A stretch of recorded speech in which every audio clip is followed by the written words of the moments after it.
Airblast. This is one of the most simple and effective mechanics in TF2. Any new pyro could easily miss this feature and put himself at a disadvantage. I'm here to talk about airblasting and everything it's useful for. It's in my opinion one of the most important mechanics in TF2, and the game wouldn't be the same without it. Anyways, let's begin. Airblast was released in the 2008 Pyro update. Since its debut, this tool allowed pyros to become one of the most team-based players on your team, similar to a medic or engineer, but I'll talk about that later. Airblast is a feature used by your alt-fire key on every current flamethrower besides the Phlogistinator. Airblast on these flamethrowers have a varying cooldown.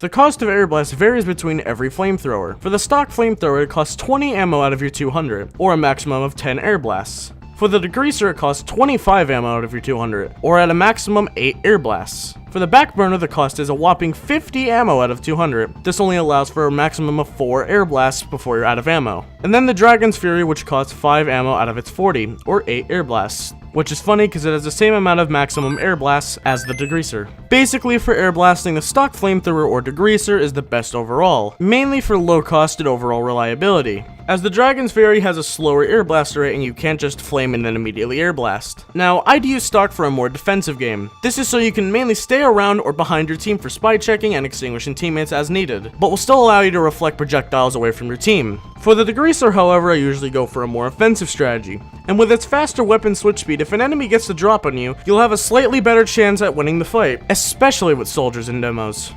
Pyro can reflect many projectiles, but not all of them. Here's a list of the reflectable projectiles: Mad Milk, Flying Guillotines, Sandman Baseballs, Rap Assassin Ornaments, Soldiers Rockets, Calmangler Shots, Dragon's Fury Fireballs, Flares of every kind, Gas Passer Cans, Demos Grenades, Loose Cannon Cannonballs, Sticky Bombs, Level 3 Sentry Rockets, Rescue Ranger Projectiles, Crossbow Shots, Huntsman Arrows, Girardi, Monoculus Shots, and Short Circuit Energy Balls. Here are the non-reflectable projectiles: Righteous Bison Shots and Pumpkin 6000 Shots. Projectiles that are reflected will deal mini crit damage on hit. If this projectile is a crit, it will keep its crit attribute. Also, if you are being crit boosted, usually crit scrig, any projectile, crit or not, will end up being a crit. As the other classes, it would be very useful not to aim directly at the pyro with explosives. This is to reduce the likelihood of the pyro reflecting your projectile right back at you and ruining your plan of attack. Also, if you can, treat battles like an old western shootout. The pyro may just panic reflect, which gives you a small window of time to just shoot their ass and not worry about your rocket taking a mini crit boosted U-turn right up your own ass.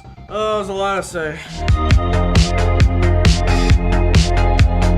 Airblast has many uses, some in which people don't even realize. Here are some of the uses, but honestly there are many more that you can actually pull off. Extinguishing teammates that are experiencing afterburn. Reflecting enemy projectiles away from you or your team back at the enemy. Denying an Uber push by airblasting the medic or his pocket with the goal of separating them.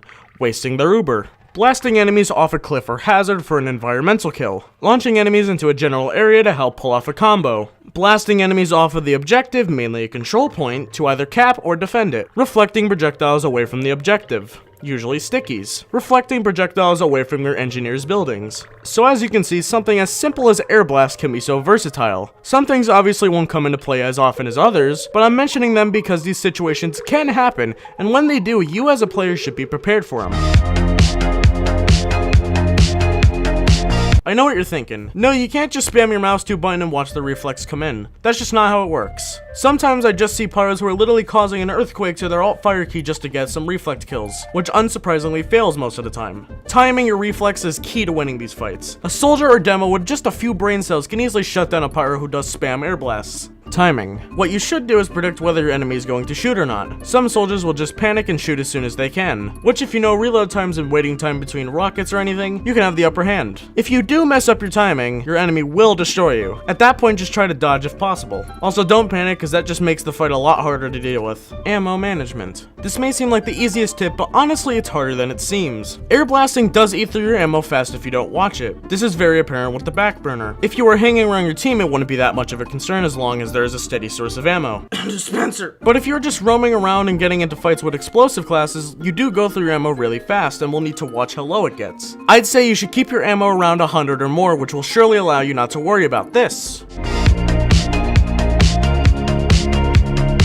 Airblast is a very useful function, not only for personal use but also helping out your team. From extinguishing, denying enemy uber pushes, to reflecting potentially devastating projectiles away from your team. And I feel without Airblast, TF2 wouldn't be the same. Soldiers and demos would be able to run over the map with ease, also players will be dying to afterburn a little bit more often. Anyways, that's really all I gotta talk about today. Leave your thoughts in the comments below. Also, I do have a public Discord server. If you want to talk to me or other cool gamers, join. There is a link in the description. Well, bye.